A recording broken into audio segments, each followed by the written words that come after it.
Great, and I'm going to turn it over to Barbara to get us started. Okay, great. Well, welcome to this community forum on the CU annexation agreement. The primary purpose today is to provide an overview on the draft annexation agreement, to answer your questions and provide an opportunity for community members to share their views with City Council members, with CU representatives, and CU staff. So today we have several presenters. We have Mayor Sam Weaver, we have Council Member Rachel Friend, Derek Silva, who's the Assistant Vice Chancellor for Business Strategy for CU, and Abby Benson, Associate Vice Chancellor and Chief of Staff of CU Boulder's Strategic Resources and Support Division. Bill Kleisler is a Boulder Senior Planner. Joe Tadeucci is Director of Public Works for Utilities.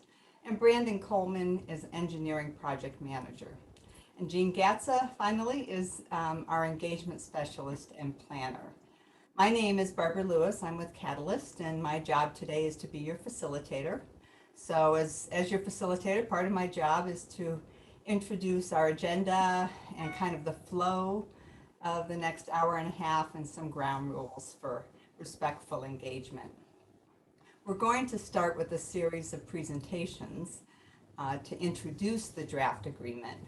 We'll have some welcoming remarks from Derek Silva with CU, and then Phil will and another city staff will provide an overview of the draft annexation agreement, and then we'll have a welcome by Mayor Weaver and Council Member Friend on behalf of the Boulder City Council.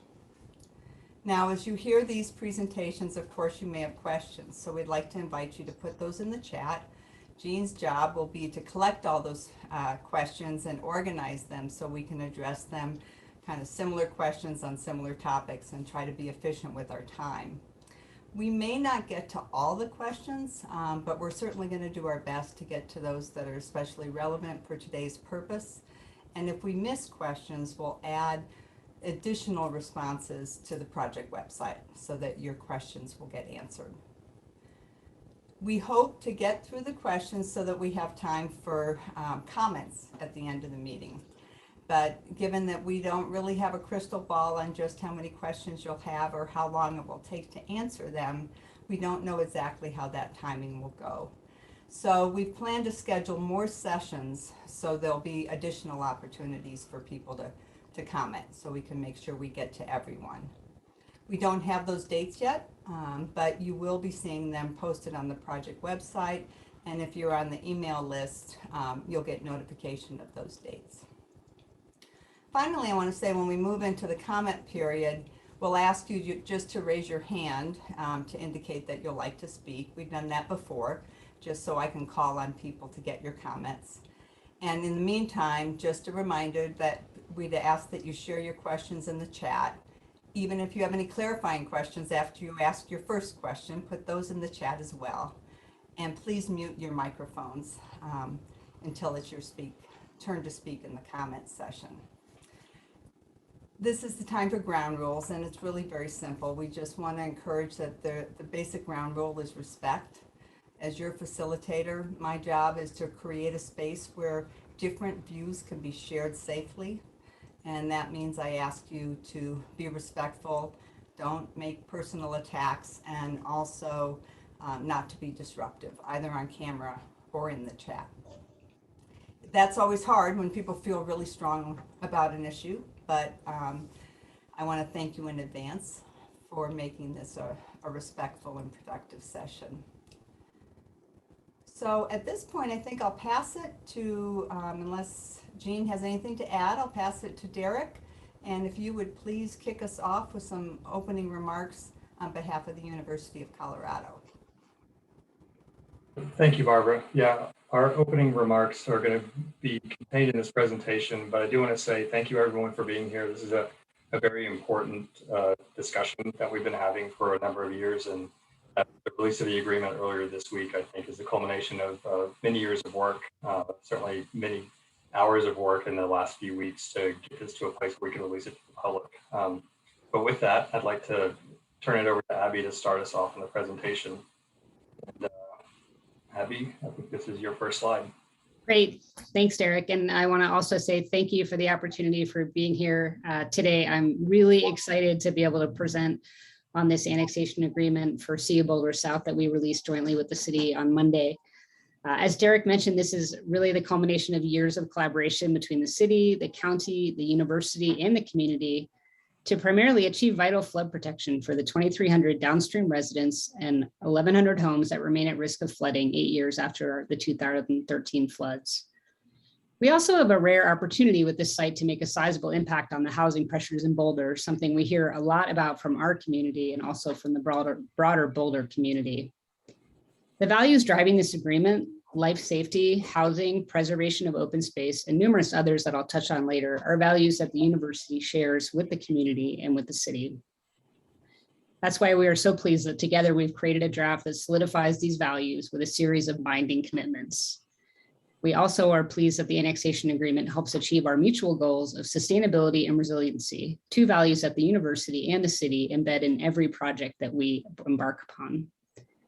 This has been a long process, not without challenges, but we're very grateful for the public engagement and hard work that has helped us to get us to where we are today. So I'm going to turn it over to Derek to talk a little bit more about the details of the annexation agreement. Thank you, Abby. So this is a quick overview of the site which the university purchased in 1996. Since that purchase, it's remained within unincorporated Boulder County. However, a portion of the site has been identified as a key site for providing flood mitigation to the West Valley. And so the same studies that identified this site as key to flood mitigation also led the city to inviting the university to bring the site into the 2015 Boulder Valley Comprehensive Plan update. And that update paved the way for annexation, which ultimately enables flood mitigation to move forward at the site. So what is annexation? Simply, it's a process by which a city incorporates new land area into its city limits. And the annexation agreement that will define the annexation is a legally binding agreement that builds off of the guiding principles outlined for the site in the comprehensive plan and incorporates the recommendations of the South Boulder Creek Flood Mitigation Plan. Annexation will also trigger the dedication of 80 acres from the university to the city for the uses of flood mitigation and open space. And it enables university development primarily for housing for our faculty, staff, and non-freshman students. As we'll detail more in a bit, annexation places limits on the types, location of, and intensity of development CU Boulder will be allowed to construct on the site. It is truly the result of years of collaboration, which kicked off in earnest with the 2015 Comprehensive Plan update, and has really gained momentum in the past 2+ years since the university first applied for annexation back in February of 2019. And finally, it's important to note that the agreement includes safeguards so that if the city is unable to obtain permits for the flood mitigation project, the annexation of CU Boulder South can be reversed at the city's request. So I spoke at the beginning about some shared values, and I wanted to just go through some of those right now. Our history together with CU Boulder and the city of Boulder is 145 years long and counting. We are really invested in this community, and we want to make it a better place to live, study, and work. As I mentioned before, our shared values begin with life safety and housing. I'm really excited that this agreement further illustrates our commitment to the overall community good by dedicating 5 acres of the site to the development for permanently affordable housing open to all who qualify, not just university affiliates. There have been some questions about acreage numbers on the site that will be addressed later when we go through the detailed agreement, but the bottom line is that this agreement will result in 155 acres, just over half of the 308-acre site being transferred to the city, with 119 of those acres preserved as open space. The remaining 36 acres will be used for flood mitigation. This agreement also ensures that any wetlands impacted by CU's development will be jointly mitigated with the city of Boulder. Next slide, please. Through the agreement, the university will also adhere to the city's 55-foot height limit and protect view sheds on the site. Increased housing stock will help us minimize CO2 emissions by reducing in-commuting and helping our workforce live closer to where they work. That will be in conjunction with a multimodal mobility hub, as well as performance-based transportation plans and trip caps on future traffic. We are committed to providing continued public access to the site, which we know is really important to the community and has been a priority in our conversations with the city. And again, this process has involved dozens of public engagement sessions and feedback over the past 6 years in particular that have really helped shape and improve this agreement. Derek?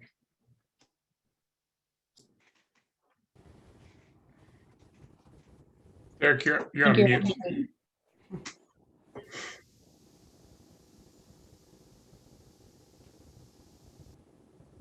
I can go ahead and jump in. It seems like Derek might be having some problems getting off mute. So some key points here is that all future development of the site will comply with the annexation agreement. So I think that's important to know. We've heard a lot of feedback that CU will be able to do what they want to do, but this is a binding agreement. Specific requirements are going to be guided by the shared values and policy priorities in the BVCP that Derek mentioned earlier. Also important to note is that future development of the site will not begin until after the community flood protections have been put in place. Part of the reason we're going through this process is we don't have specific development plans yet, but nothing will happen until the flood mitigation is in place. And also the city will maintain compliance review and comment periods for all phases of development. I don't know if we can go, there we go. So in closing, I just want to say that the draft annexation agreement is a demonstration of our shared values, and we believe it offers significant community benefit. As our Chancellor, Phil DeStefano, noted in a statement on Monday, the city and university have both engaged in years of negotiations with the idea in mind that we do not have to pick and choose one benefit over another. We are so thankful for the opportunity to be here today in partnership with the city, and we look forward to hearing your feedback. Thank you so much for the opportunity to present. Great, thank you. Now I think that Phil, you're up next, and to give a little bit more detail on what the annexation agreement includes. Yep. And I just want to remind people that as these presentations unfold, if you have questions, feel free to put them in the chat. Yep, and I'll also pause in case, while I'm sharing my screen, in case there's any city staff that would like to make any comments in the interim.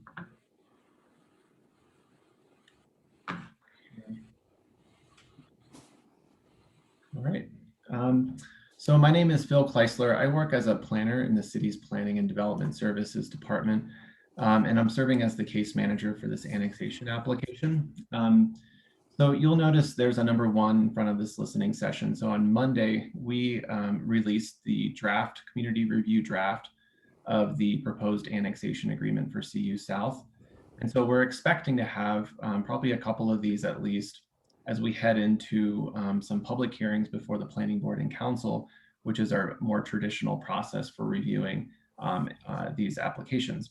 And so my slide deck is really going to try to dive a little bit deeper into the nuts and bolts of the actual agreement in hopes of maybe preemptively answering some of your questions. But we're also looking forward to hearing any input you may have at that time. So Derek did mention some timeline pieces, and I did want to just recognize up front that there's certainly some audience members who have been tracking this project and this property for several decades and are well aware of the history. But for those newer to the project, just a few of those highlights. You heard earlier that the university did purchase the property in 1996. There was a period of time that there were several requests to the city. We discussed whether or not we would change what's called the land use designations for the property. And so those are in our comprehensive plan, and it really illustrates the long-term use of land in the Boulder Valley.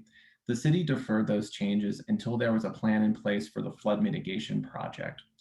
And so in 2015, City Council did accept the South Boulder Creek Major Drainage Way Plan that included regional detention at US 36 largely on this CU South property. And it was with that plan accepted that the city engaged the university and Boulder County in a process to determine what the appropriate uses were for the site and ultimately develop the CU South guiding principles. The guiding principles really serve as a framework for how we structure these negotiations and discussions between the two parties for this draft annexation agreement. Following that approval of the guiding principles in 2017, the city undertook an alternatives analysis for the South Boulder Creek flood mitigation project. And towards the end of that, the university submitted an annexation application in early 2019. We've been negotiating that application and released the draft agreement this week.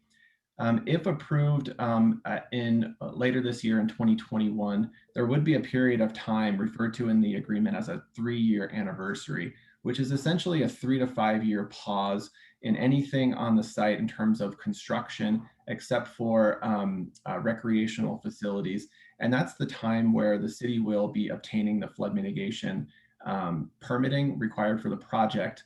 And if we receive that permitting, then it's at that point we turn a corner and the university may commence development of the site consistent with the annexation agreement. And looking ahead, by 2026, we would expect to have the flood mitigation project complete. This is the general engagement process that we've underwent for the annexation application. City Council recognized early in the process that this is a complex project, a lot of different interest in it, and wanted to provide equal opportunity for community members and board members to provide input along the way. So the next steps in our process include a public hearing before the city's planning board on July 22nd, next Thursday, and then followed by City Council, a public hearing before City Council on September 7th, with a deliberation and decision likely happening at the following meeting in September. A note on roles, City Council is ultimately the decision maker for the application. The public process is guided by a process committee of City Council. Planning Board is going to make a recommendation to Council. These are community members appointed by Council to serve in that role. City staff is sort of the administrative arm of this process. We negotiate the agreement, develop a recommendation, and lastly, the applicant being the City of Boulder. So the draft annexation agreement, when thinking about it at a fairly high level, it almost acts like a standalone zoning code or land use code. And it was developed that way, as Derek mentioned, as there's no immediate plans for development, and the university is not bound by the city's zoning regulations for university-related development. And so we've worked to develop an agreement that in some ways includes what you would typically see in a land use code around definitions and allowed uses, dimensional standards, and things like that. And so we're going to hit each of these sections through these slides. Also just wanted to note that there are a number of exhibits that are included with the agreement. We'll hit on most of these, but just of note is Exhibit D, design goals. So these are in response to some input we received early in the process from Council and others around getting more specificity around some of those guiding principles, such as a village style development and so on. And we view those really as a precursor to design guidelines that'll be developed by the university later for the site. Exhibits E, F, and G are all city standards that the university has agreed to abide by for this property that it otherwise would not have to. And so those are word for word standards from the city's regulations. Exhibit H is a timeline, and that's really just a 2-page document to aid us as staff in implementing the agreement moving ahead. And then Exhibit I being a map showing areas where we anticipate and allow parks and rec uses in what we're calling the flood control zone.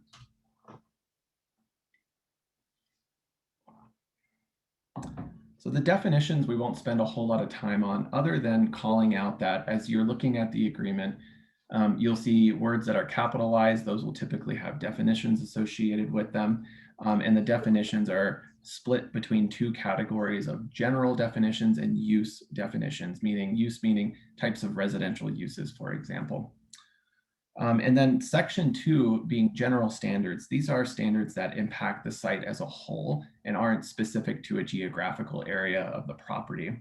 And so to hit some of the high points of that section, public access will remain on the property, consistent with university access and use policies, so similar to how other campuses operate. There will be building setbacks around the property, and those will be extended on the northwestern part of the property to 30 feet for attached dwelling units and duplexes and 50 feet for non-residential uses. And this was in response to a neighborhood meeting we had several months ago where there was some concern and a request for a little bit more separation in that area. I will also note here that the map shown here has a typo in it. And that's something that we would expect with an agreement this complex. And so what you'll see moving forward, as we're getting this input, we'll be making small tweaks here and there. And as we're putting out packets for these upcoming city council meetings, you'll see red lines of this agreement, and you'll be able to see exactly what changes, and especially if it's a result from input that we receive along the way, we'll be communicating that. Certain city regulations, as we mentioned earlier, will apply, and those being the wetland regulations, outdoor lighting will apply, noise, and so on. And lastly, that city plant investment fees, plant investment fees will be paid by the university at the time of development, really similar to other property owners in the city. This was mentioned earlier, but just to note kind of where some of this land dedication is taking place. The university has proposed dedicating 80 acres of land for the flood mitigation and open space. We anticipate at this point needing 36 acres for the flood mitigation, which really leaves a balance of that amount as 44 acres. That would be quote unquote applied to what you see here as the open space other area. That's that light green area. And so there would be 44 acres of that dedicated to the city. And then that would leave 75 acres left in that area that the city would acquire. And the agreement provides a path to do so, which does equate to 155 acres of land, plus the 2 acres for a public safety facility. The section 3 begins with the zones of consideration. So these are regulations or standards in this agreement that apply to specific geographical areas of the property. And those specifically align with the land use designations shown here, where you see public in the land use map, that's our development zone. When you see the dark green on the top of the park urban other, that's our flood control zone. And then the open space other being our open space zone. So we'd like to hit just each of these areas one by one. So the development zone represents 129 acres of the property. And in this area, we would expect housing to be the predominant use. And so one of the things that we had to do in this negotiation was determine how do we quantify housing being a predominant use. And so we did that by a few different metrics. One is that the university will construct 150 residential units before any non-residential units. A second component of that is a ratio, a 2-to-1 ratio, whereas once that threshold of 150 units is passed, there will always be 2 square feet constructed of residential to every 1 square foot of non-residential. So at the end of the day, what we want to see is the balance really leaning towards the residential at any given time. The non-residential uses on this site are also capped at a total of 750,000 square feet. The uses shown on this slide include the residential and non-residential uses that are allowed on the site per the agreement. We also wanted to note that the university does have a commitment in the agreement for dedicating 5 acres of the property to an affordable housing developer to construct affordable housing. The agreement does detail prohibited uses as well. A couple of the first one here is large academic buildings, and the second one being large sport venue. So the CU South guiding principles did identify those 2 things in particular as areas of concern that we needed to address. And so the definitions in the agreement specifically define what those mean. And in the case of the academic building, it's a building no larger than 175,000 square feet in floor area, which is roughly equivalent to the aerospace building on the East Campus. We'll be showing the definition of the large sports venue in just a moment. And then it also prohibited is first-year student housing, as well as frats and sororities. Other standards in the development zone, building height will be limited to 55 feet as prescribed in the city's charter. In addition to that, we also noticed that there's a bit of elevation gain as you head particularly to the southwest portion of the property. And so with that, we identified early in the process that buildings that tall are likely not going to be appropriate in those areas. And so we developed what we called a height ceiling. And this is in the agreement. And what this does, it sets a surveyed point at the roof top of a 2-story single-family home along Chambers Drive and sets a horizontal plane over the property in which no building can exceed. And so in practice, what this will mean is that in the lower areas of the site, the university will have the opportunity to construct those slightly larger buildings, 4 to 5 stories, and that'll scale down as the elevation increases to the west. We also recognize that in this area, when you reach that hillside, we wanted to also scale down the uses to include residential only, as well as some neighborhood serving parks and other things for the residents, like a clubhouse and so on. Historically, our comprehensive plan has seen this as a lower intensity area as well. And so in keeping with that, we negotiated what we called a use transition zone that sets those specific use parameters here. And this is also the area on that hillside adjacent to the Highview subdivision, whereas the height ceiling will really take in full force.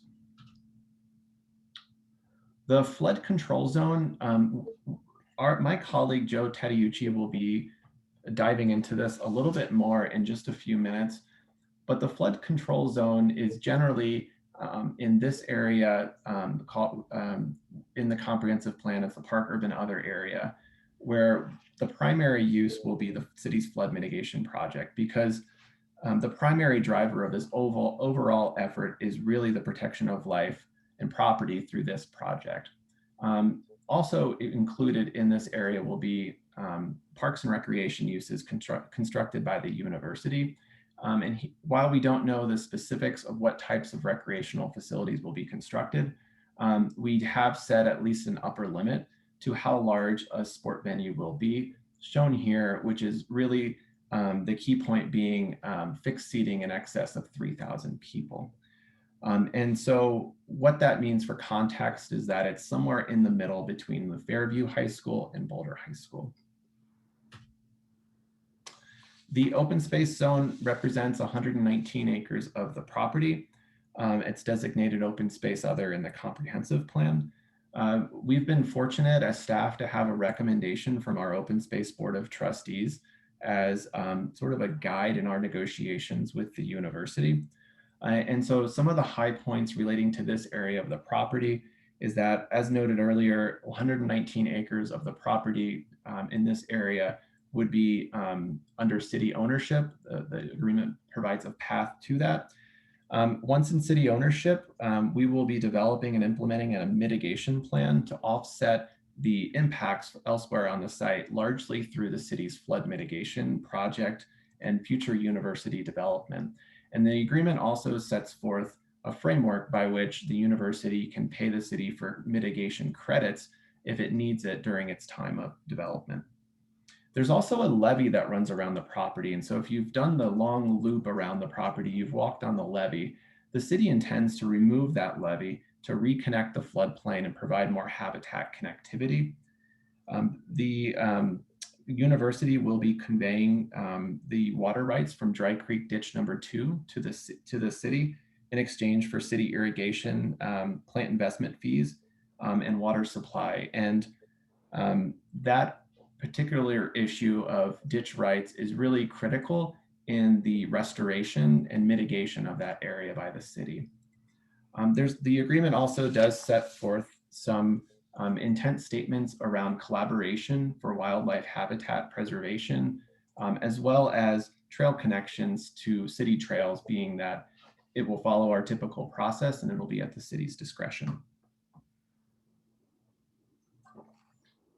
The next section in the agreement is section 4, and that's transportation. And in thinking about this a little bit, we thought we could probably think about transportation in several buckets. One is, how do you access the site and what's needed in order to make that function? Once there is access, what's the appropriate amount of trips that can come to and from the site? And then lastly, what are the proactive measures that should be taken in order to manage future mobility? And so hitting on the first one is establishing access. So the agreement includes a provision that primary access will be at 2 locations. The first will remain at South Loop Drive, and once reconstructed by the university, South Loop Drive will be constructed as a complete street with a multi-use path and buffered bike lane. The second primary access will be to State Highway 93. And then there will be secondary access available to Tantra Drive. And this secondary access will be controlled through like a mechanical method, limited to emergency maintenance and transit, with the prioritization of electric buses along Tantra Drive. And also the university is responsible for the construction, for the permits, for the right-of-way acquisition, and so on, to establish access to the property consistent with how other property owners are treated in the city as well. The university has also agreed to construct a 12-foot wide multi-use path along the western part of the property, consistent with the city's transportation master plan. And the agreement includes an arrangement to enter into an agreement for a cost-sharing arrangement for a new multi-use underpath under Table Mesa, connecting the RTD Park and Ride to Thunderbird Drive.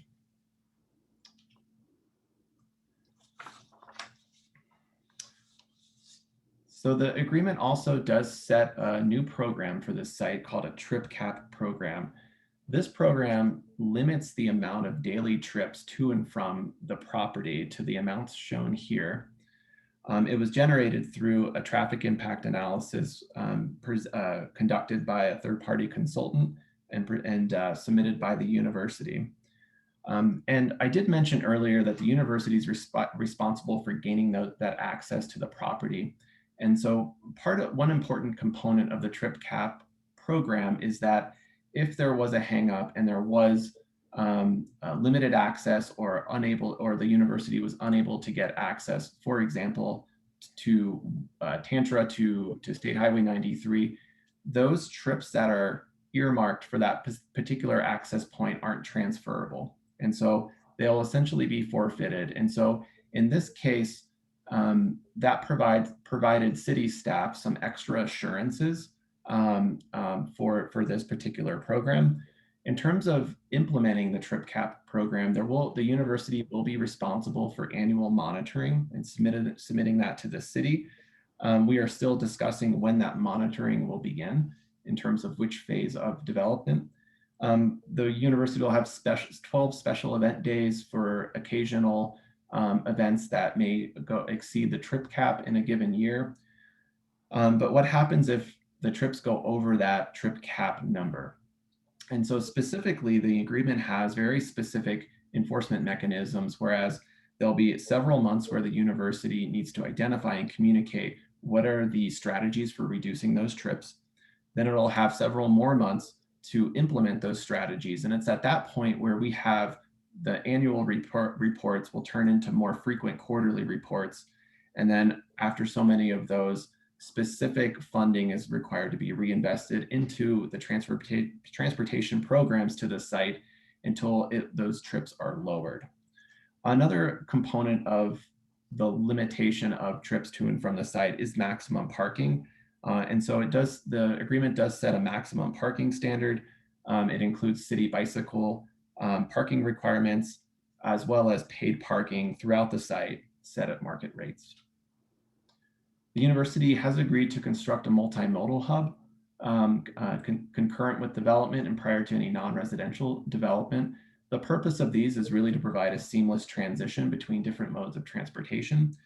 And the agreement does identify several transportation demand management strategies, like micro mobility program memberships, a carpool and vanpool subsidy program, and parking management. And the final two sections of the agreement, some of the high points of this, as noted earlier, annexation is contingent on the flood mitigation project. And so that's the 3-year anniversary you heard of earlier, whereas the city will have a period of time, 3 to 5 years, to gain the permits. If the city is not successful in gaining those permits for the flood mitigation project, it may initiate a process to essentially reverse the annexation. But if we are successful in gaining those permits, then the agreement would just stay in effect in perpetuity. It would run with the land, and the university would continue on with its planning and development for the site. The city, as noted in Derek's presentation, will have an opportunity to review and comment on future plans. The agreement will remain in effect if any portion of the land or the land is sold to another property owner. The agreement remains, and the city retains its zoning power. And lastly, there is a provision around a right of first refusal, which is an opportunity for the city to match any offer of purchase to the property.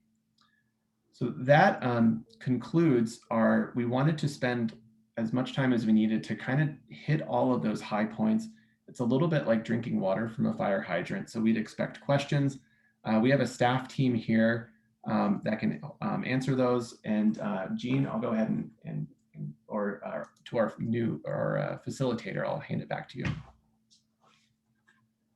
Thank you, Phil. I believe we've gotten several questions, and I know Jean has the job of organizing them. So Jean, are you ready to kind of tell us what the clusters are and who might answer those? I do. Phil, just to clarify, did Joe have other pieces of information before we move into questions, or are we just going to jump into questions first? Thank you, Jean. Yes, Joe has a couple of slides. My apologies, Joe. Not a problem.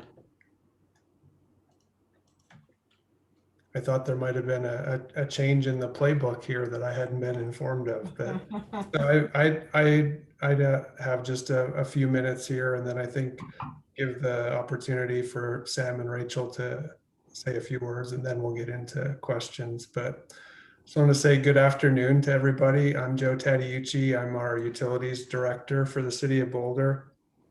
Our department is leading the flood mitigation project that's been talked about already a lot. And as I think most people know, there's a connection between the annexation and the flood mitigation. And it's the flood mitigation that is really driving and has the urgency, as Phil mentioned. Before I start, I'd like to welcome our city manager, Nuria Rivera Vandermeide. She's listening in today on this important project. So welcome, Nuria. Glad you're here. And just wanted to make a few statements before I get into it. I've had the honor of being part of the city's negotiating team, and there have been a number of themes that we've heard from the public in the last few years. Really, we've been working through the negotiations with the university for a few years, but it's really been in earnest since the beginning of 2021.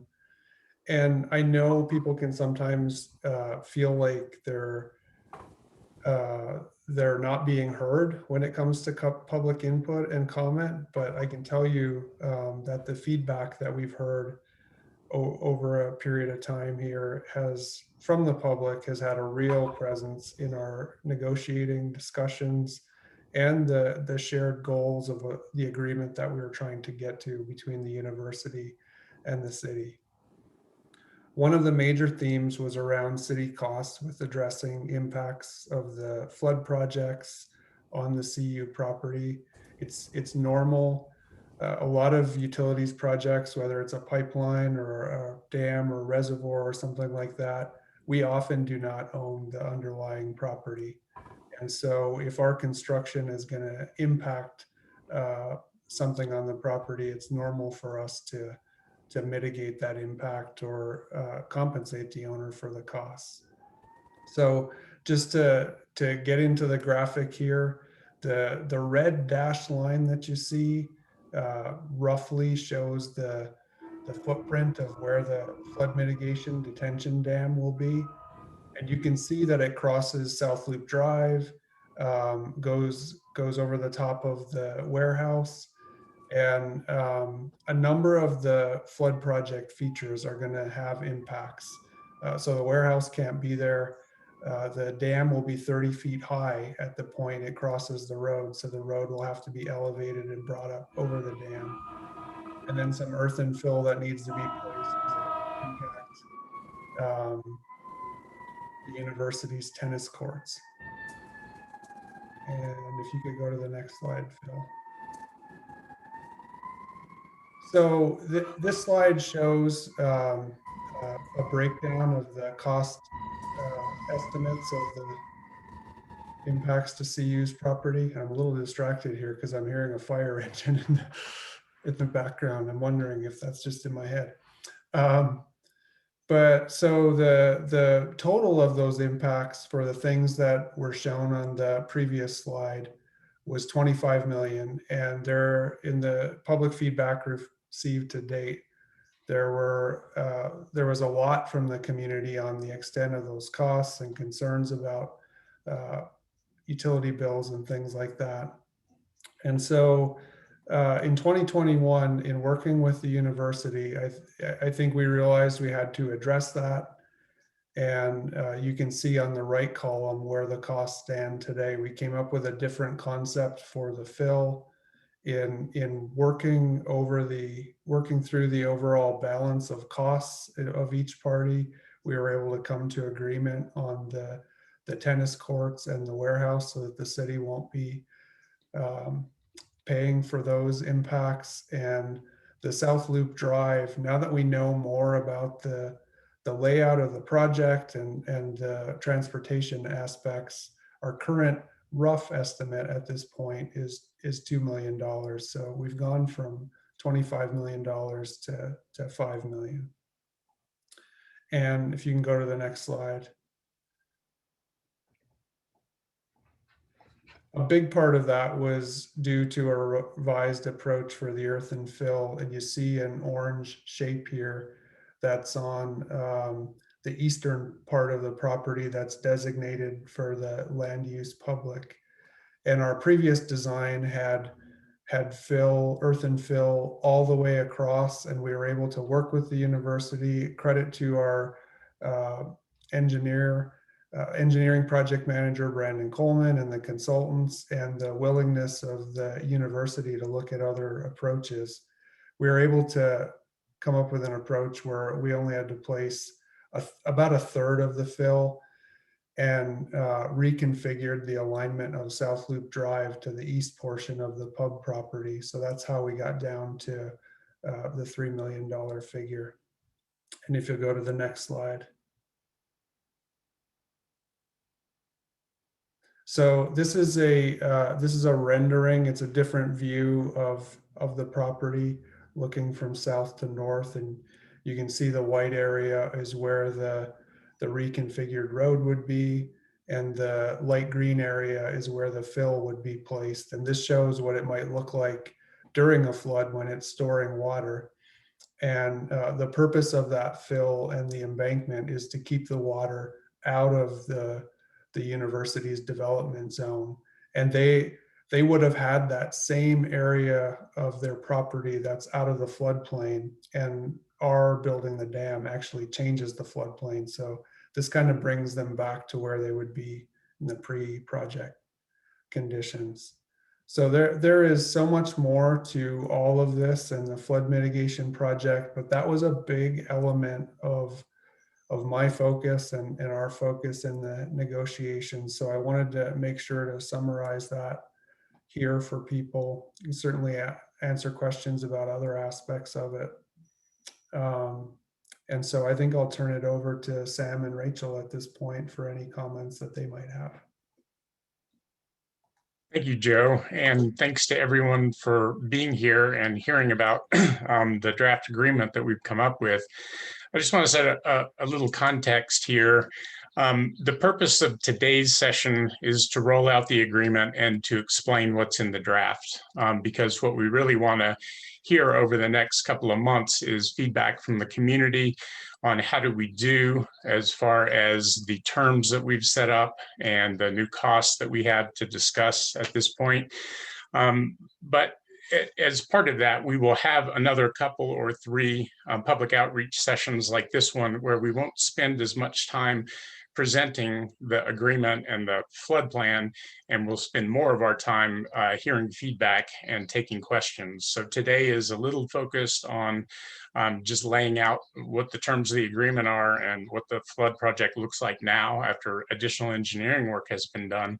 And then future sessions, we will spend a little more time hearing from the community. Of course, there will be the planning board hearings and the city council hearings, as well as opportunities to give us feedback. And we're interested in however you'd like to reach out to us, whether it's email or Be Heard Boulder, or be it at one of these public events. Just to set a little bit of context, Boulder is the highest flood-prone city, the highest flood risk city in Colorado. And so one of the jobs of any city government is to protect life and safety of the people who live there. And so this, that is the driver for this project at the get-go, is to protect life and safety. The other big challenge that we face in Boulder, which everyone's well aware of, is housing. We have extremely high housing prices. And so the two critical elements of this project that I think from a city standpoint, we have had our eye on kind of at the top of the list is how do we enable flood protection as soon as we can get it? And how do we make sure that the planning that's going on in this site takes into account all the values that need to be attended to, which include open space, but also include housing. And so I just want to put out there that the reason this project is of such great interest to the council, as well as we know the community, is because it touches on a whole bunch of community values. And so what we have tried to do in our work with the university, as well as with the community, is to balance all of the important values and interests that everyone has. But I will say that life safety for me is one of the most important things that we do as a city government. And so that's one of the drivers for how I look at this, and the housing piece is also extremely important. So with that, I look forward to hearing what we hear from you all, and I'd like to turn it over to Council Member Friend to also say hello. Rachel. Thank you, Mayor Weaver. And thank you all for being here today. I think I'm noticing the participants list is over 80, which is really pretty awesome and inspirational that so many people care to be here and attend to this project. So thank you. And we'll just add that I think it's pretty momentous and monumental that we are where we are today on this project and on this negotiations. And so I won't rehash Sam's points or all of the community benefits that have been stated, but I would like to pause and take a quick moment to thank some staff members for their work on getting us to where we are today. Phil Kleisler, who gave a presentation, and Joe Tediucci, who just spoke before Sam. We really could not have better staff than these two spearheading this project. So I would really want to take a moment and thank you both for your hard work, and would invite community members to do the same. Also in this call, as mentioned, we have Nuria Rivera Vandermeide, who's our new city manager. Thanks for being here. And then others who are here, I think, that have worked so hard on this project. Dan Burke and John Potter, Aaron Poe, Brandon Coleman, Jacob Lindsay, Jean Gatza, Erica Vandenbrand, Holly Opansky, Kate Stanek. I'm sorry if I've forgotten anyone, but just want to say I've watched you for years work on this, and deeply grateful. And lots of the rest of you on this call have also been engaging on this for years and years, and I thank you as well. The agreement really does incorporate community and boards and commission feedback that we got during the last 5 years or so. And that's been hugely helpful. As Joe mentioned, the city tried very hard, I think, to be responsive to community members' concerns. But this is really a draft, and we look forward to hearing your great ideas for improving it. So we already do have a ton of community benefits built in, but we are excited to make it even better. And as Sam mentioned, we will have a lot more opportunities for people to be heard. But with that, I hope we can get to listening for today. Thanks again for being here. Thank you, Rachel. Okay, lots of good questions folks are raising. And I'm going to try to kick us off on these and keep organizing some of these other ones in the back. So there's lots here. Why don't we start off with a couple of process questions that I know that we've addressed in previous sessions, but folks may just not have been able to get that answer until now. So Phil or Derek, there's some questions about why couple the flood mitigation with the annexation process, and what's the some of that overall question about CUs being able to override the city's regulations, or how binding this agreement is. If you could address those couple things, that would answer a number of these. I can start. So the land, the city needs several dozen acres of land for the flood mitigation project on the university's property. That land becomes available if and when the property is annexed into the city as a whole. And so I can let Derek in a second communicate the university's position regarding that. And then about enforceability, an annexation agreement, it's a negotiated document between the city and the university. It's a binding agreement, it's a contract. And so it would be enforced. We have mechanisms to continually look at what's happening out there to ensure enforcement. And if there was a breach of the agreement, it would be handled as other agreements are like this, through the legal channels. Yeah, thanks, Phil. And I would add that with regard to annexation, the land for the flood mitigation has to be annexed into the city anyways to be used for that purpose. And so at the same time, it just seemed like the appropriate time to annex the whole site. And really the focus on annexation is providing community benefits across the board. And that doesn't matter whether it's within the flood protection area or the development tract area. Because what we envision, certainly the flood mitigation area, has obvious benefits to our downstream neighbors. With regard to the development zone, the ability to deliver housing that will take care of a lot of our faculty, staff, and students is an immense benefit that will have benefits to our own community, but also those benefits will percolate throughout the community. And that it also includes as well for the affordable housing piece as well. We have identified 5 acres for affordable housing, and that will be open to all community members. So that won't just be limited to just university community members. So in response, we certainly like to think of the annexation as a process through which both us and the city together can offer a wide range of benefits to the community. Great, thanks, Derek. Okay, I think I'm going to switch to some land uses, some of these limitations. There are some questions about various uses that were described both in the briefing book and the annexation agreement around playing fields, potential solar installation, community gardens, dog park, other things. The question really is that most of these uses haven't been mapped, and there are a lot of numbers around acreage being discussed. Phil, how can folks get clear information about where will they be able to find like where those things will go?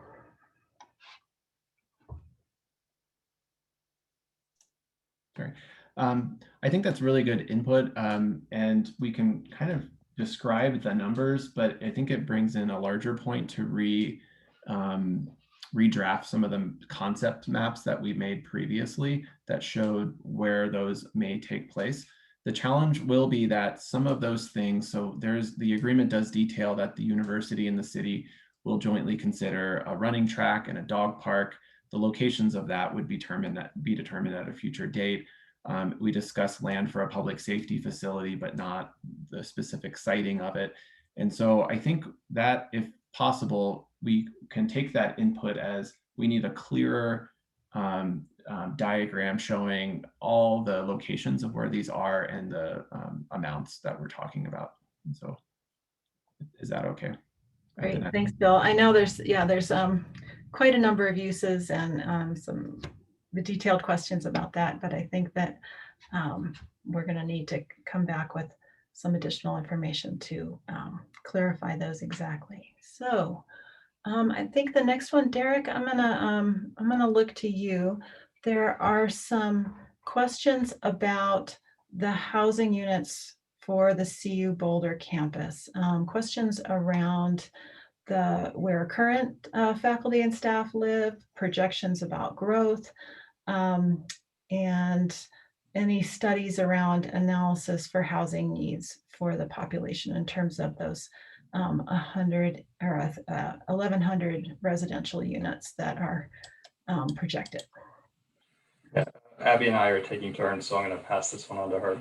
Okay, Yeah. great. Thanks for the question, Jean. And, we have heard a lot of concern about this really just being about CU Boulder campus wanting to grow. And that's not what this is about. This is about meeting an urgent need for housing for our faculty, staff, and our upper level students. And the truth is that we are statutorily required by the state to go through a campus master plan process every 10 years. And that includes looking at our housing needs and our transportation needs. We're actually in the process of that right now. You can go to our website and look at it. But because this portion of our site is not annexed and not developable right now, we haven't gone through that process. We will be going through the process once it's annexed, and in the agreement, the city will have the opportunity to review. So we know there's a need broadly, but we don't have the specifics around the site. The target number that was outlined earlier, it was an estimate when we were going through the Boulder Valley Comprehensive Plan guiding principles exercise, but there's a lot more that we need to learn to meet the needs of our faculty and staff and students. And I will say, there's about less than 40% of our faculty and staff live in Boulder. So there really is a need for many of our faculty and staff that are commuting outside of Boulder into the city. Great, thanks, Abby. Okay, we've got a question about how the petition to get annexation in front of the voters would fit into the plan. And I'm gonna look to Erin to answer that. Erin, can you take that one? Sure. The annexation process looks to be continuing forward. So we would expect council to have that in front of them in the next coming weeks. I believe those dates are in September.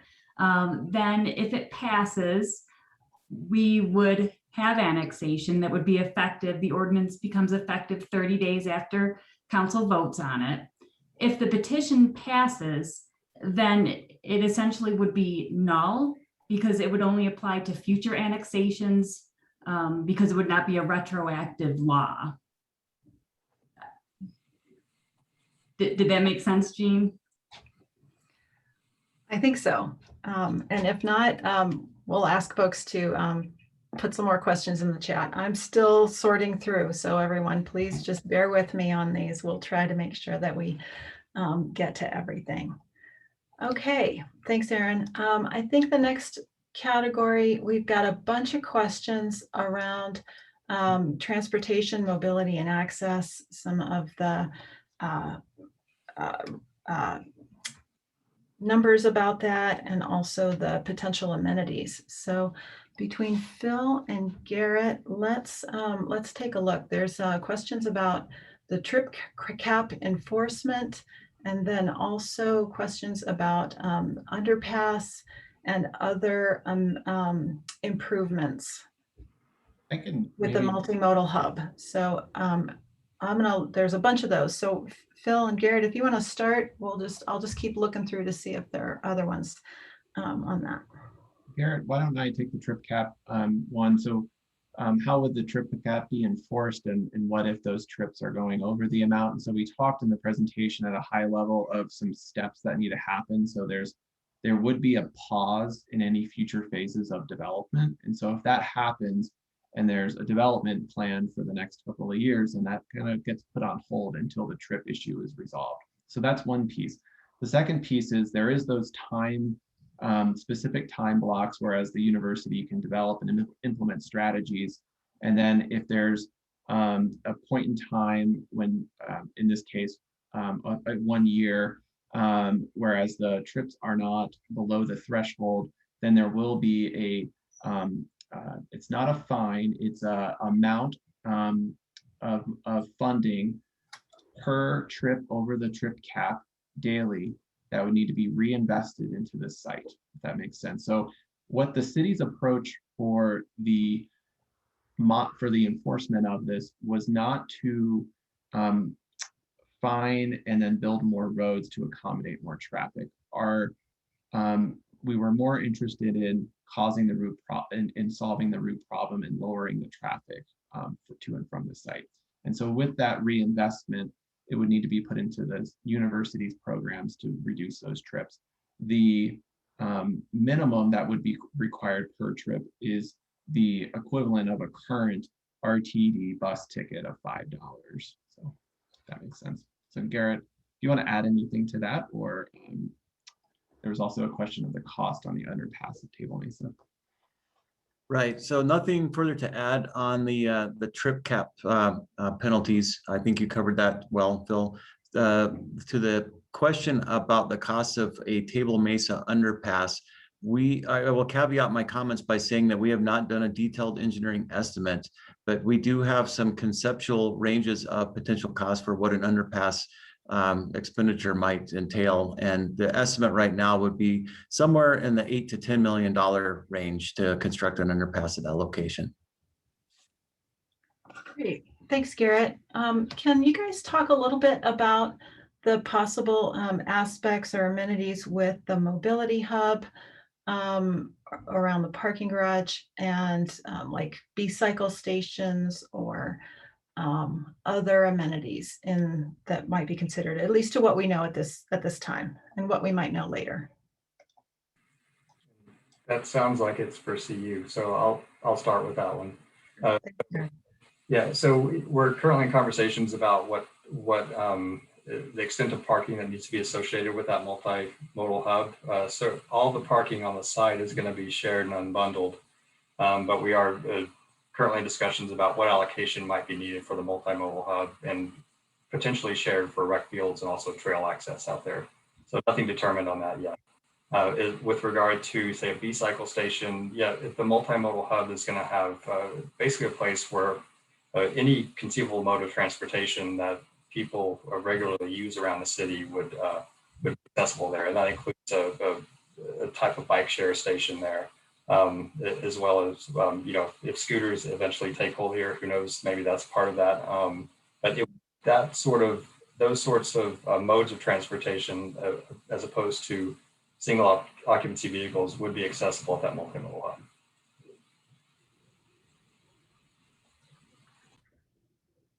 Great, thanks, Derek. Okay, just one more in this topic area around the impact to intersections adjacent to or nearby CU and what the additional trips might do, especially during peak periods. And if there's any possibilities in the agreement for a no net increase in traffic during those peak periods. Has that been considered?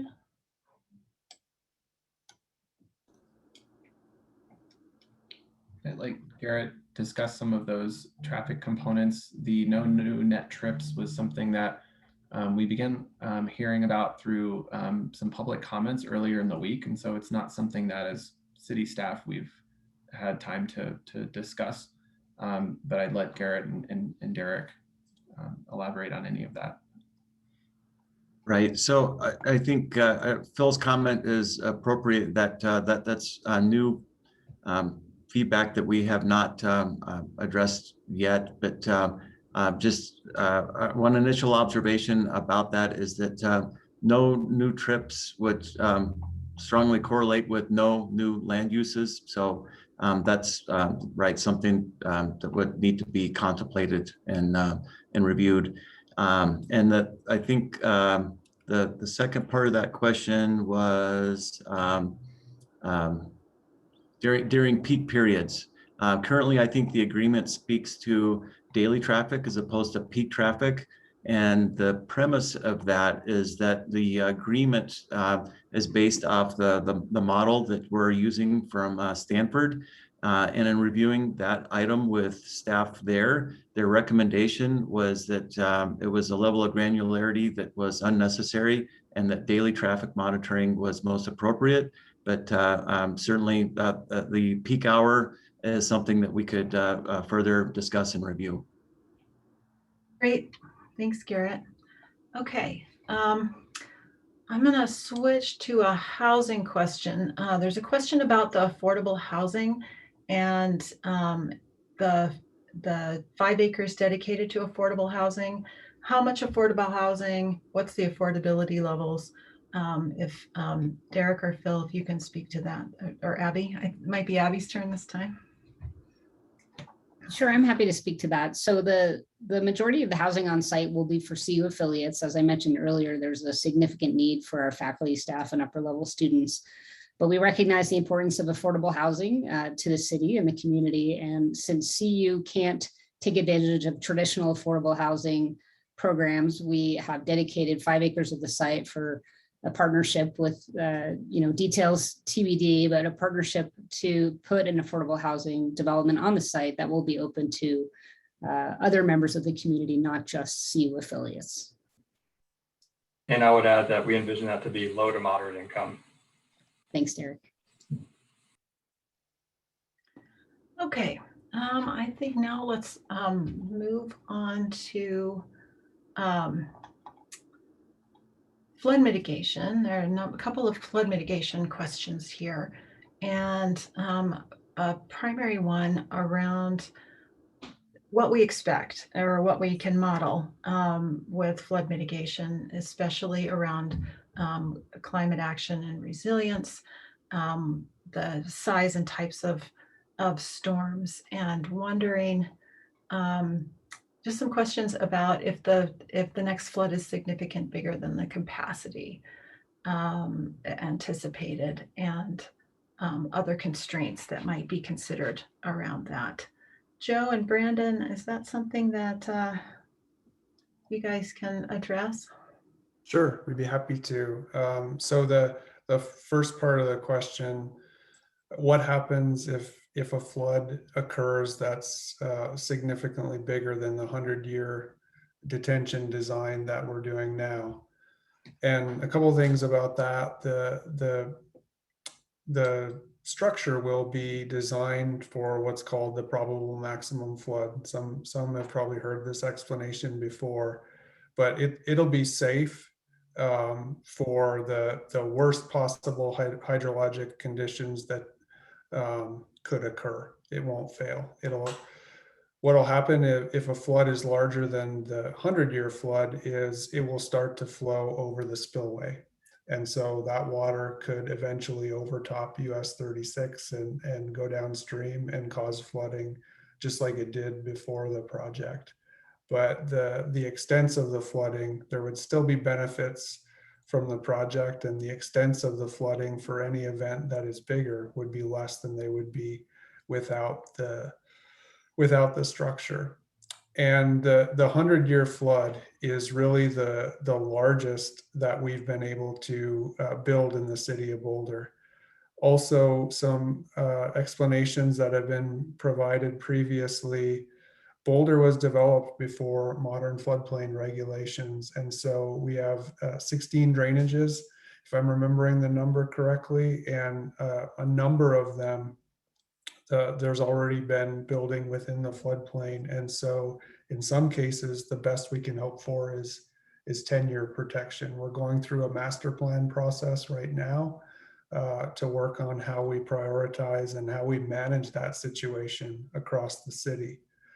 With respect to climate change, we have looked specifically at that issue on this project, and we've engaged consultants to help us think about how we might tailor our design and build that into our project. And Brandon may be able to talk about that a little bit more, but that is something in our utilities planning that we think about in our water supply planning, as well as now the flood mitigation. There really is not a lot of regulatory guidance on how to address climate change. So anything that we do, we kind of have to take on our own. There are elements of it that are present in the design around dam safety. So I think I'll stop there and offer to Brandon if he has anything to add or correct if I missed the target on. No, I think you got a lot of it, Joe. I will just share that Joe mentioned we engaged some of our consultants that work with the city specifically on climate change, and we had them kind of review the state of the practice within engineering and climate science and where those two disciplines intersect. And that is posted at our website. So if people are interested in reading that report, it is available publicly on our website.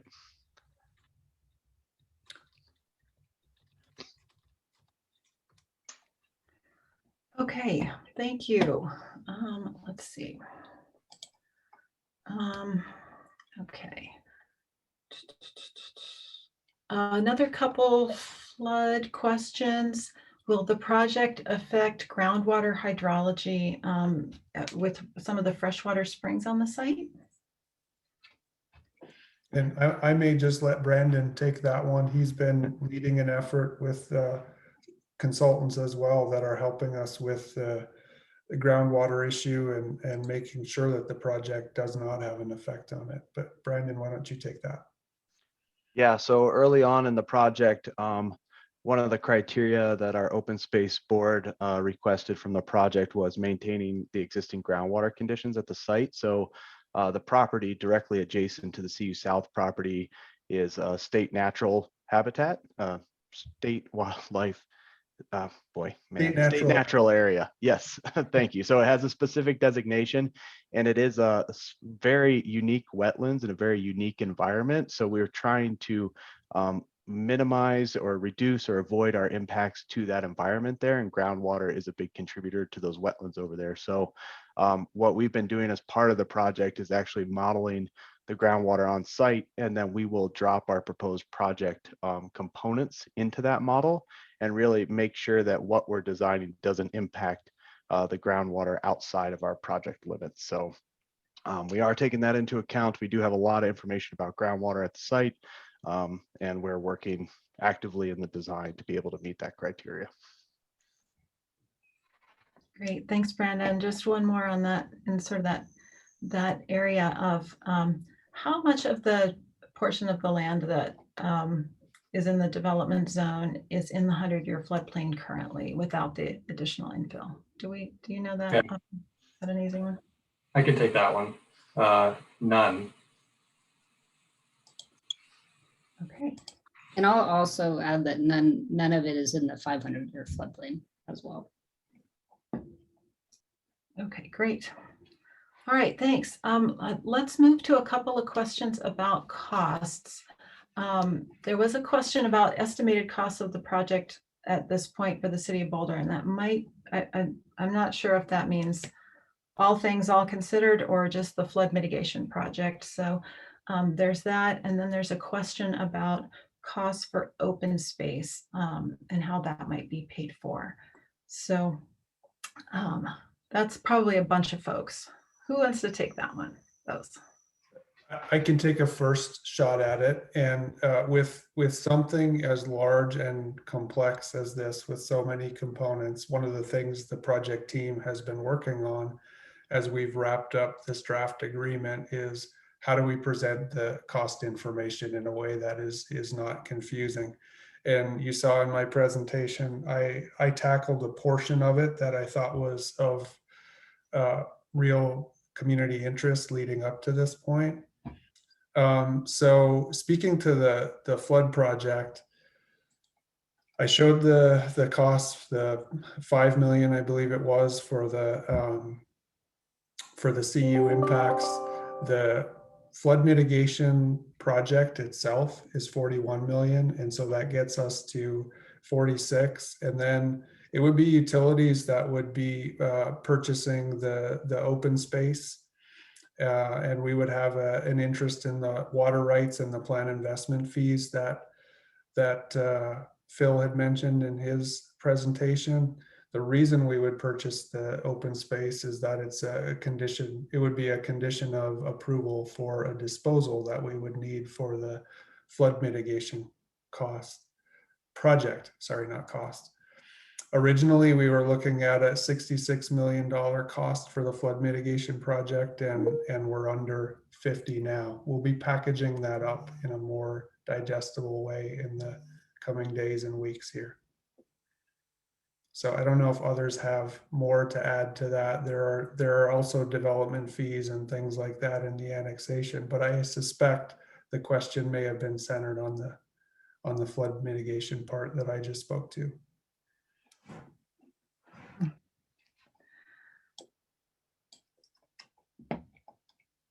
Thanks, Joe. Anyone else thoughts on those? Okay, I get it. There's a bunch of comments in the chat, so I'm having just a little trouble sifting through the comments to actually pull out the questions. There was one question about folks being allowed to raise hands and ask questions verbally or comment. And again, I'm sorry for the folks that may have joined the meeting late.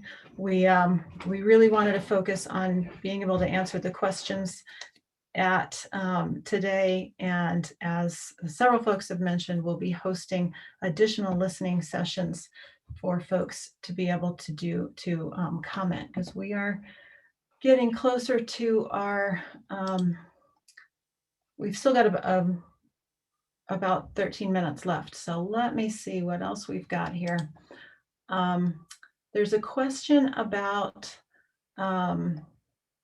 do the plans include some improvements for people in Fraser Meadows and Key Wadden to access the property more safely? Is that part of the agreement or part of other plans?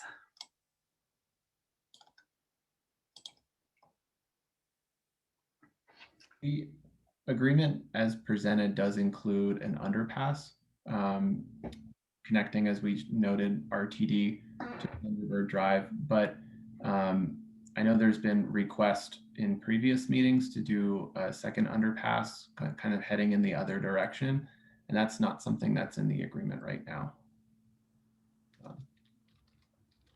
But I would also add that we did identify in the transportation section as an intent statement around future collaboration between the city and the university, and highlighting a recent underpass project as an example of collaboration. And so it at least does intend to set forth both parties' intent for future collaboration, but it's not specifically identified as a capital improvement.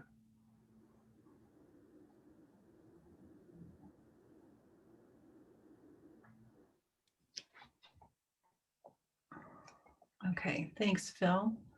Let's see.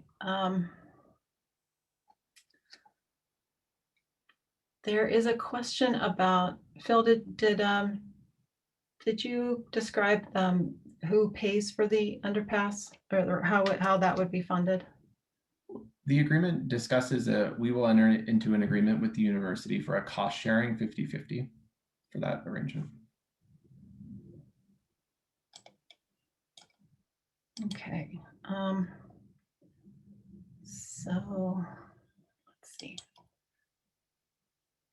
Got a couple more a couple general questions around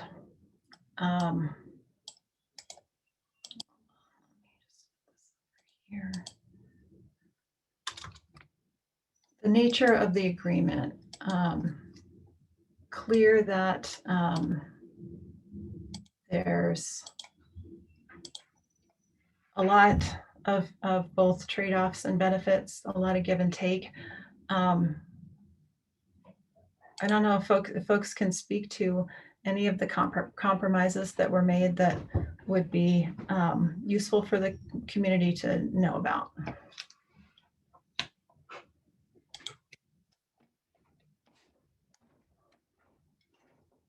If you want, I can probably the trade that we did on water interests definitely fits in that bucket and was a compromise for the city.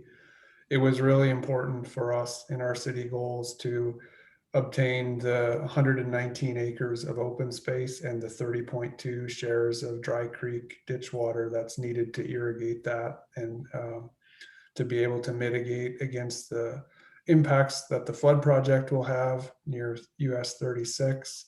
And that was something that was a focus of the negotiations. The university had intended to use those irrigation shares to irrigate their own property. Understandably, it's very inexpensive water for them. They do a lot of that type of irrigation on their other properties, and it was not an exciting concept for the university, I don't think, to give those up. So it was a big compromise on both sides.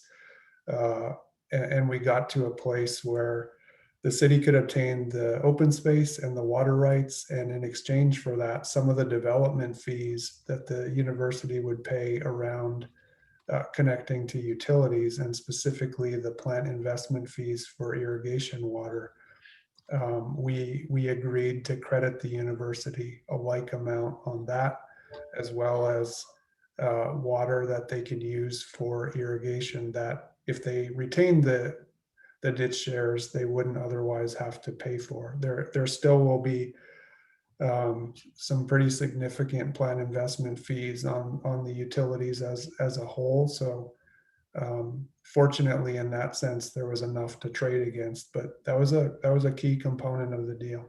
So I don't know if others have anything to add to that, but I think that was a big compromise on both sides. Yeah, thanks, Joe. I want to call out the great work that the city staff and CU staff did in identifying an alternative arrangement for the flood structure and the fill. I know that's been a real cause of concern from a cost perspective. So I think that really was a lot of back and forth. And I want to say thanks again to all of our engineers for coming up with a solution that is equally protective, but costs less for the city, and ultimately I think benefits us all. So I think that was a great area of give and take. And I also just want to point out that, you know, part of this negotiation is that the university as a state entity doesn't have to abide by a lot of the normal city development rules and regulations, which I think a lot of you know, but we've really made an effort in this agreement to commit to many of the standard city development codes. So whether it's abiding by noise or light ordinances or the city's 55-foot height, you know, we've tried to make an effort as much as possible to respond to community concern about this becoming a big, huge behemoth campus. And that's been a lot of back and forth as well with city staff and kind of looking through the code. So I want to say thanks to all of the people that have been involved in that. I think also mitigating risk on both sides of needing some additional certainty around the permitting for the flood mitigation project, for example, and that 3-year anniversary we discussed. That was something that was negotiated fairly recently, and as a result of some of the community's input that we were hearing, also some of the city standards that wouldn't otherwise apply, such as our building height and other standards that the university has agreed to comply with. Great. Thanks, everybody. Okay, so we have about 5 minutes left. And I just wanted to make sure that we have a couple minutes about next steps. And I've got a couple of those things. I just put a number of links in the chat. Well, first I want to step back and recognize, wow, there's still, like, the questions were manageable at first, but there's still more. And I'm acknowledging that there's a number that we didn't get to. And so we will work to take all of these and refine our frequently asked questions, as well as our information on the project website. We'll look to clarify some of these in our next sessions as well. Thank you so much for all the really good questions. And I'm sure that we just don't have quite as much time to go into them as deeply as some of you would like right now, but we will work to get that information available, as I'm sure that if one of you are asking the question, there are many folks in the community that will be interested in that. Couple things on process. Our Be Heard Boulder questionnaire is live, so you can find, there's a feedback form, if that's an easy way for you to provide feedback on this, at beheardboulder.org, and you'll find the annexation agreement and more resources in that on that site as well. The information for the planning board public hearing and consideration that's next week is also posted. There's a link there. The sign up for the public hearing is live, so folks can go ahead and sign up for that. I do want to note, please note that if you're sending an email or other materials to the planning board, those need to get to the board 48 hours in advance of that meeting. So please note that that's the Tuesday end of day to please send anything to the planning board. Let's see. I think it was those things. We've added the other links. Anyone else on our team? Any other closing remarks, other information that folks will need to know? As soon as we have dates for the next listening sessions, we will publicize those on the project website, and we'll also be sending out an email to our project listserv. If you're not signed up for that, with the new website, I'm gonna think that we've got that sign up on the new website, but if not, please just go ahead and send an email to me or Phil, and we can get you signed up on that email list. And Jean, before signing off, we could probably copy all of the questions that have just came in that we didn't have time to get to, and maybe tackle those at the opening of the next one. Just to make sure. Absolutely. Yep. We've gotten a bunch more. Jean, I wanted to flag out front. I know, having been somebody in the community who worked on this or was sort of an activist around this project for a number of years, that people really do like put on their calendars and plan vacations around big hearings and dates. So I wanted to flag that I think it's possible we will end up moving the September 7th hearing because it turns out that's Rosh Hashanah. I don't know if Sam, who's on CAC, can speak to that, Council Agenda Setting Committee, but I just didn't, I wanted that information to get out to the public as soon as possible. Thank you, Rachel. And I had that on the list to raise as well. What we typically do when we have a conflict like that is look to the Thursday instead of the Tuesday of the same week. So we'll discuss it at CAC, but the likely reschedule would be on to September 9th from September 7th. So we have to discuss it and go over that with staff. But I think in the absence of anything new or announced, that would be the most likely outcome. Wonderful. Okay, so I'm going to say a big thanks to one of the community members here that is sent us supposed to be a fun question. The agreement mentions brew pubs. Does Mayor Weaver or another participant have a favorite malt beverage from one of our local breweries to offer on tap? That is a hilarious question. I don't think that my preferences in beer is what should dictate what's going to go there as far as a brew pub goes. So I will wait to hear what the community asks for and let the community dictate the favorite brewery that we'd like to have there. Thanks, Phil and Joe. Did a good job. Thanks, Sam. What an interesting event. Just wanted to appreciate the trying to add a little local flavor to our meeting today. I would like to know who asked that question. That's fantastic. So thank you for bringing a little levity to a very serious discussion. It was way up the line. That was Mike Chiropoulos. So thanks, Mike. Appreciate Thanks, that. Mike. All right. Okay. Well, I'm a little overwhelmed, and I'm guessing folks are too.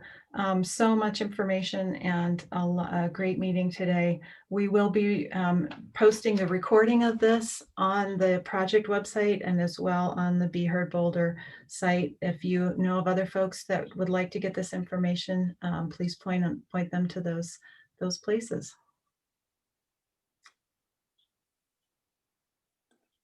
And I think with that, we can close. Everyone be well, and we'll see you again soon. Thank you.